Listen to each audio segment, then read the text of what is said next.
عبادات کیسے ہوں، جو باتیں آپ 23 سال میں موقع کا موقع فرماتے رہے، آپ نے حجۃ الوداع میں اپنی ان تمام باتوں کو خطبات کے اندر سمیٹ دیا۔ جب جناب رسول اللہ صلی اللہ تعالی علیہ وسلم کی نظروں سے ایک جملہ گزرا تو حضرات صحابہ کے رونگٹے کھڑے ہو گئے۔ جو آدمی کھڑا تھا وہ کھڑا رہ گیا، جو بیٹھا تھا وہ بیٹھا رہ گیا۔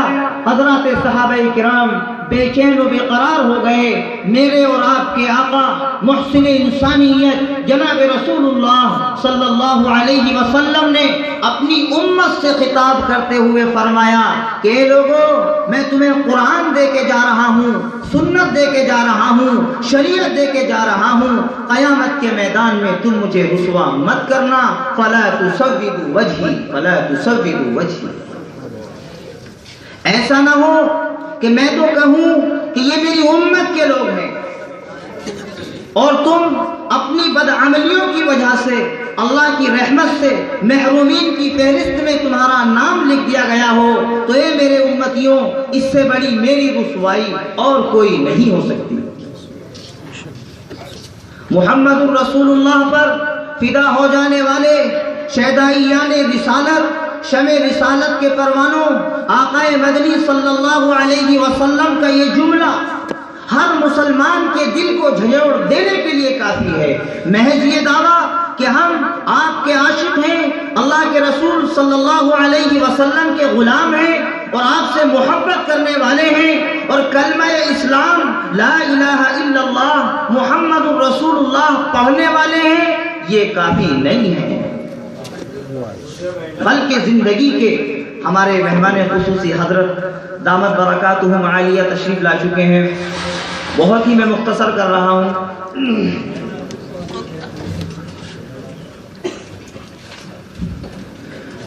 زندگی کے ہر شعبے کو دین کے رنگ میں رنگنا ضروری ہے۔ زبانی دعووں سے کام نہیں چلا کرتا ہے۔ زبانی دعوے تو کفار اور مشرکین نے بھی کیے ہیں۔ زندگی کے ہر شعبے میں دین ہونا چاہیے۔ جب تک ہم اس معیار اور کسوٹی پر پورے نہیں اتریں گے اور اس امتحان میں کامیاب نہیں ہوں گے، میرے بھائیوں، ہمیں حقیقی کامیابی نہیں مل سکتی ہے، ہم چاہے جتنی کوششیں کریں۔ اسی بات کو اللہ رب العزت نے اس آیت میں ارشاد فرمایا جو میں نے ابھی آپ کے سامنے پڑھی ہے کہ دنیا چاہے کسی کو کامیاب کہے، دنیا چاہے مال و دولت کو کامیاب کہے، دنیا چاہے اور کوئی چیز کو کامیابی کا ذریعہ سمجھے، لیکن اللہ رب العزت فرما رہے ہیں کامیاب کون لوگ ہیں، کامیاب کون لوگ ہیں؟ وَمَن يُطِعِ اللَّهَ، جو اللہ کی اطاعت کرے، وَرَسُولَهُ، جو رسول کا کہا مانے، وَيَخْشَى اللَّهَ، اور جس کے دل میں اللہ کی خشیت، اس کا خوف اور اس کا ڈر ہو، وَيَتَّقْهِ، اور جس کے اندر جس کی زندگی تقوی والی ہو، فَأُولَئِكَ هُمُ الْفَائِزُونَ، کامیاب تو وہ لوگ ہیں۔ کامیابی کا معیار اللہ رب العزت والجلال نے اس آیت میں ارشاد فرمایا، لیکن آج ہمارا حال یہ ہوتا جا رہا ہے کہ مسجد میں جاتے ہیں تو مسلمان، اور جب مسجد سے باہر آتے ہیں تو ٹوپی اتار کر جیب میں رکھ لیتے ہیں اور موبائل فون سے جو ہے گانے اور نہ جانے کون کون سی خرافات میں مبتلا ہو جاتے ہیں۔ اسی طرح دکان پر بیٹھتے ہیں تو دکانداری دنیا والوں کی طرح سے کرتے ہیں، وہاں شریعت نام لکھتے ہیں مسلمانوں جیسا، کلمہ اسلام کے پڑھنے والے ہیں، لیکن جب شادی بیاہ کرتے ہیں، تقریبات کرتے ہیں تو رسومات کے اوپر عمل ہوتا ہے، برادری کی جو پرانی روایات ہیں ان کو سامنے رکھا جاتا ہے۔ اسی طرح لباس، رہن سہن، معاملات، عادت اخلاق، یہ سب کچھ دین سے الگ ہوتے جا رہے ہیں۔ میرے بھائیوں، یہ اچھی بات نہیں ہے، یہ اچھی علامت نہیں ہے، یہ آقا مدنی صلی اللہ علیہ وسلم سے وفاداری نہیں ہے۔ ارے آقا علیہ الصلوۃ والسلام نے ہمارے لیے کس قدر تکلیفیں برداشت کی ہیں، کس قدر پریشانیوں کو آپ نے اپنے اوپر لیا ہے۔ طائف کا منظر آپ کو یاد نہیں؟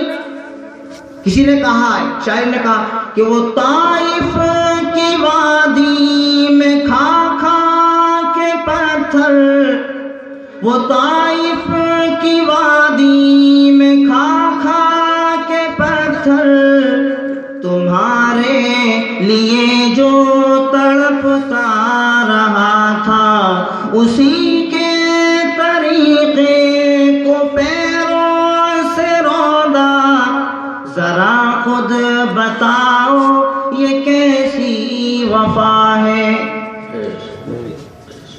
میرے بھائیوں، پیغمبر علیہ الصلوۃ والسلام نے اپنی امت کو کسی بھی دعا میں فراموش نہیں فرمایا ہے، یہاں تک کہ اگر قربانی کا موقع ہوتا تو اللہ کے رسول صلی اللہ علیہ وسلم اپنی امت کی طرف سے قربانی کے جانور کے اندر بھی حصہ کیا کرتے تھے۔